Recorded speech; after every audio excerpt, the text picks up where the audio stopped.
उत्तराखंड सरकार ने हरिद्वार के इस अपर रोड इलाके में पॉट टैक्सी बनाने की घोषणा की है। पॉट टैक्सी को लेके यहाँ के व्यापारियों का काफ़ी लंबे समय से विरोध चल रहा है।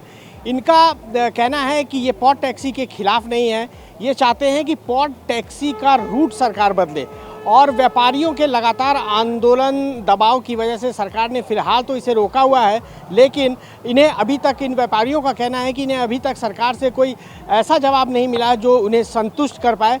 इनका ये भी कहना है कि पॉट टैक्सी इस एरिया में आने की वजह से न सिर्फ इनकी दुकानें बल्कि ऊपर और रहने वाले रेसिडेंशियल जो घर है वहाँ के लोग भी प्रभावित होंगे।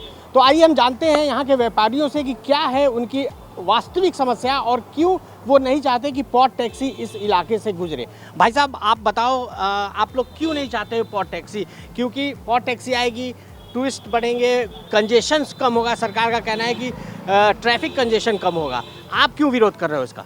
हमारा विरोध ये है, हमारा व्यापार चौपट हो रहा है, उसके हमारा रोजगार चौपट हो रहा है, हमारी दुकानें चौपट हो रही हैं। कैसे आपकी दुकानें चौपट हो जाएंगी? जब इस रोड के ऊपर ये कंजेस्टेड एरिया है, जब इसके अंदर पिलर आ जाएंगे तो रोड बिल्कुल बंद हो जाएगा, ब्लॉक हो जाएगा, हमारा व्यापार बिल्कुल ख़त्म हो जाएगा।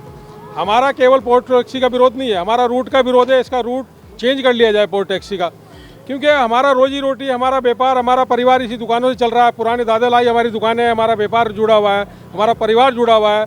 तो कहीं ना कहीं विकास के नाम पे हमारे को उजाड़ने की कोशिश करी जा रही है सरकार द्वारा। हम सरकार से निवेदन कर चुके हैं, यहाँ के प्रतिनिधियों से निवेदन कर चुके हैं और हमारा आंदोलन जारी है। अभी ये हमारे को कोई ठोस जवाब सरकार से नहीं मिला। इसका रूट चेंज हुआ है या इसको रोक दिया गया है, सब अभी खटाई में मामला है ये। अच्छा, ये बताओ आपकी पॉट टैक्सी यहाँ पे अगर बनना है तो पॉट टैक्सी से किस तरह से नुकसान होगा, क्या होगा आप लोगों के साथ, किस बात को लेके आप चिंतित हो? हमारा व्यापार के साथ साथ जो शहर का है, जो इस कुंभ मेले में यहाँ पेशवाई निकलती हैं, धूम धजाएँ निकलती है, जो 60-60, 70-70 फुट ऊंची होती है, क्योंकि हम धार्मिक शहर के निवासी हैं। यहाँ धार्मिक आस्थाओं से जुड़ा हुआ शहर है ये, क्योंकि पूरे वर्ल्ड का धार्मिक आस्था यहाँ से जुड़ी हुई है। ना तो वो पेशवाई निकल पाएंगी, फिर कहेंगे कि तोड़ेंगे हम इसे। अब पेशवाई वाले जब महाराज लोग हल्ला मचाएंगे, साधु संत हल्ला मचाएंगे, फिर कहेंगे तोड़ेंगे।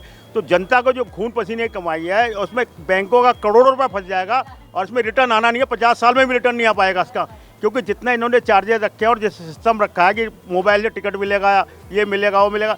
आम आदमी हरिद्वार में तीर्थ यात्री रहता है, ना ही टूरिस्ट नहीं आता। ये वो रैपिड रेल नहीं है।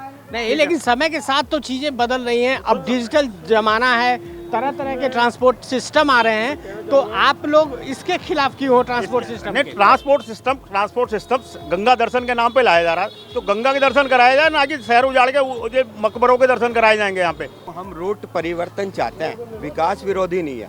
उसके दो कारण हैं। एक तो यहाँ की भौगोलिक जो परिस्थितियाँ हैं ना, यहाँ के पहाड़ हैं रेतीली, उसके यहाँ की चट्टानें जो हैं कठोर नहीं है। अगर आप इस रोड पे बनाएंगे, पीछे मनसा देवी की पहाड़ियाँ, शिवालिक पहाड़ियाँ, सारा नीचे भूस्खलन होगा वो। और यहाँ का ये अलाउ ही नहीं करता ये क्षेत्र। अगर इसका इस ढंग से भूगर्भ का इन्होंने सर्वे किया है, तो यहाँ पे हम चाहते हैं कि इसको इस रूट से न लाके इसको सिंहद्वार से या शिवमूर्ति से दूसरे रूट पे ले जाया जाए।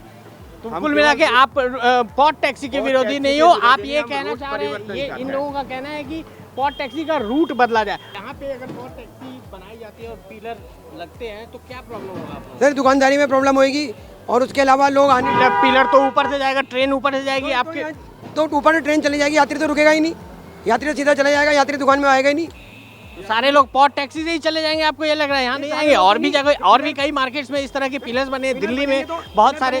कंजस्टेड हो जाएगा एरिया, स्कूटर वालों को आने में दिक्कत होगी, जो लोग पैदल आते हैं वो आ पाएंगे। उनके एक सुझाव रखा था, हमने कहा 2 फीट का आपका पावा है, आप टेम्परेरी पावे लगा के देख लो आप यहाँ पे, और ट्रैफिक चला के देख लो आप यहाँ पे क्या स्थिति होगी, आपको पता लग जाएगा। आप 2-2 फुट के जितनी दूरी पे उसके पावे आते हैं, अपने टेम्परेरी जो प्लास्टिक के पावे होते हैं वो आप रख के देख लीजिए। तो अभी क्या स्टेटस है इस पॉट टैक्सी का? अब तो इसका खुला विरोध है। हमारी हाई कोर्ट में भी चुनौती हमारी जारी है, हाई कोर्ट में भी हम जाने वाले हैं जल्दी। अगर हमारी नई सुनवाई होगी तो हमें अगर बाजार शहर भी बंद करना पड़ेगा तो हम वो शहर भी बंद करेंगे अधिक काल के लिए। बिल्कुल धरना प्रदर्शन, अभी तो हमारा आंदोलन बिल्कुल सुचारू रूप से चल रहा है। अगर हमारे को इसको और दिशा देनी पड़ी तो और दिशा देंगे सारे व्यापारी। हरिद्वार के इस अपर रोड के जो बिजनेसमैन है, बिजनेस वर्ग है, जो व्यापारी क्लास है, उनका ये कहना है कि वो पॉट टैक्सी के खिलाफ नहीं है। वो ये चाहते हैं कि पॉट टैक्सी बने, लेकिन उसका रूट दूसरा हो। अगर गंगा दर्शन ही पॉट टैक्सी के ज़रिए गंगा दर्शन कराना है तो दूसरी तरफ से बना सकते हैं वो पॉट टैक्सी का रूट, और इनकी यही एक मांग है। हालांकि सरकार इनके मांगों को सरकार ज्ञापन इन्होंने दिया है, सरकार ने फिलहाल अभी इस पर कोई फैसला नहीं लिया है। आने वाले समय में ये आंदोलन हो सकता है कि और अधिक बढ़े। दूसरी बात कि ये व्यापारी जल्द ही कोर्ट का भी दरवाज़ा खटखटाने वाले हैं। तो कुल मिला के चुनाव के पहले जो आने वाले लोकसभा चुनाव हैं, उस लोकसभा चुनाव के दौरान हरिद्वार में एक महत्वपूर्ण मुद्दा पॉट टैक्सी का भी हो सकता है। संदीप कुमार, श्रेष्ठ उत्तराखंड।